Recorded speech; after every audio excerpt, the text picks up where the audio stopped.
got a hot take, man, while I'm in the car on my way home from work, man. Just thinking about that fight card over this past weekend, man. I just want to start with SHAKUR. Man, his knockout victory, man, is an early contender for knockout of the year, man. My man was out on his feet, and SHAKUR hit him with another combination that just put him down. Hopefully the fighter is all right. He was a really, really good fighter, man. He was giving SHAKUR some troubles too, some issues. He hit SHAKUR really hard. You know, one time I think like on the top of his head here, and SHAKUR was dazed. He was stunned. He was hurt, but he fought back. You know, he fought his way back into the fight, and wound up getting a stoppage, man. It was a great fight, man, for him to get that strap, that WBC, in his hometown. So it was dope for him to pull that out. And then we got Keyshawn Davis and Jermaine Ortiz, man. Shout out to Keyshawn, man. He's one of my favorite fighters, man. I love the fact that not only can he box, but he got pop, and he is a fighter. Keyshawn Davis likes to fight. That's what made me like Bud Crawford, because Bud Crawford is a boxer, puncher as well.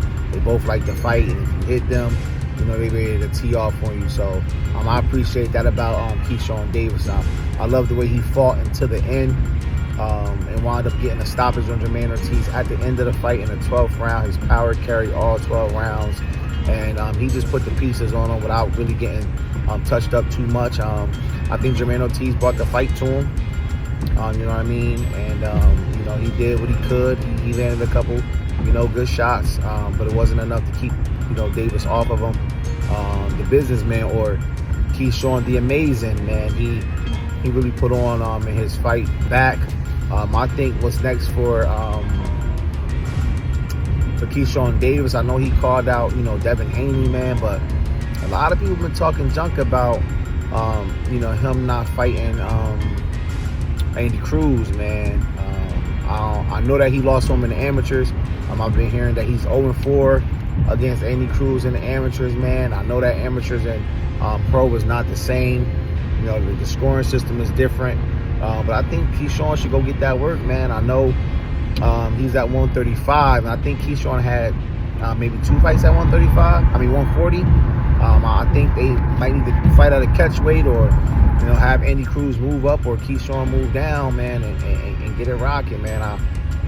I don't like the way Keyshawn is not responding to, you know, to all of the criticism he's been getting about Andy Cruz, or, you know, just everybody talking junk about, you know, him being scared, saying that he can't beat him, man.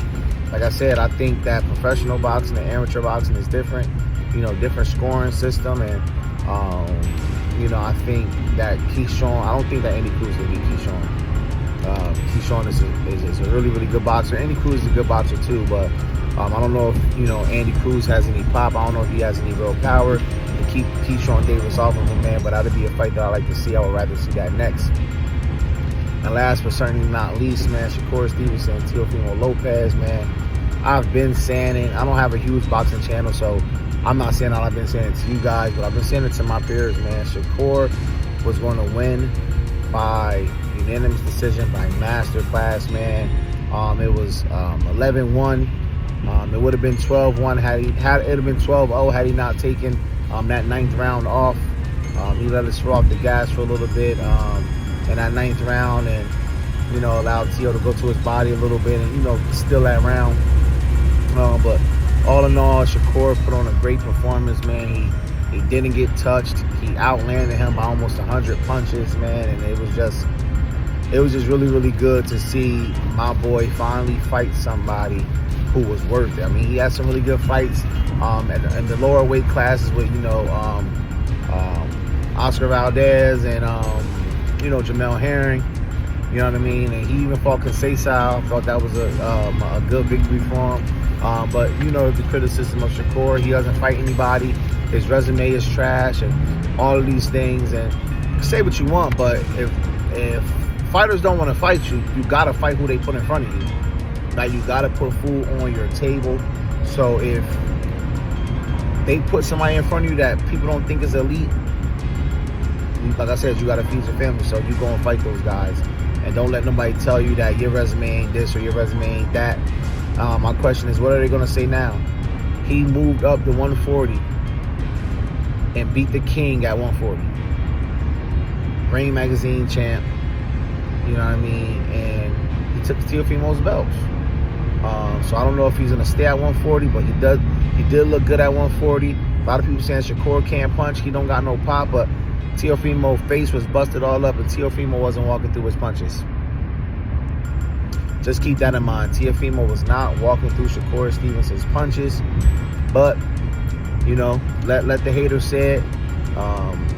You know, he doesn't have any pop. He didn't hurt T.O.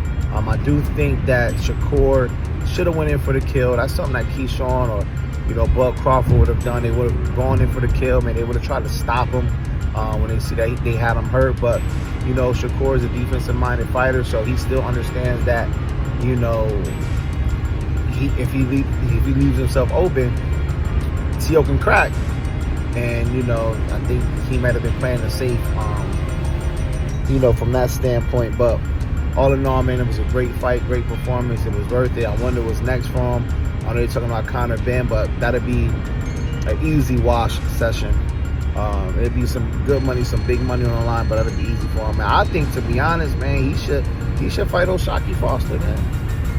Shakur should fight O'Shaquie Foster. O'Shaquie Foster been calling him out. He's basically saying that he got Shakur Stevenson's number.